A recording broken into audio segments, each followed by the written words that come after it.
What's going on, everybody? Relapse here. Bringing you this video. I watched it. I was having some really bad buzzing noises in my ears when I was making my commentaries, and I watched a video, so I didn't come up with this, but I'm kind of passing the message on through my channel.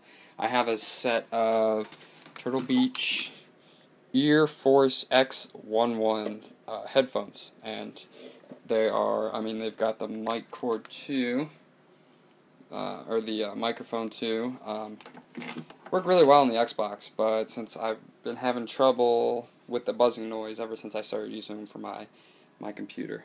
You see, you got the Cleveland Indians background going there. Bit of a slide right now, but you know, it is what it is. So basically, what you have is you have three pieces of what you need to plug in. You have the USB, which supplies the power. Then you have the pink and green headphone and microphone jacks, and they go right into the front of the computer here. So what you're going to do is you're going to keep these plugged into the appropriate spot, and whichever one of these two it goes. I don't feel like monkeying with it right now.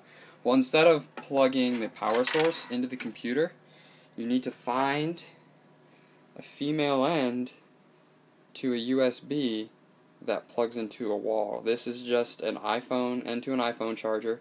So you go ahead, plug it in there, plug this into your zip strip or whatever power source you have, and you're good to go. So give that a shot. Let me know what you think, if it helps, if it doesn't help. I've only tried it with the Turtle Beach, so I don't know if it's going to be any other source. So let me know what you think, and as always, have a good one.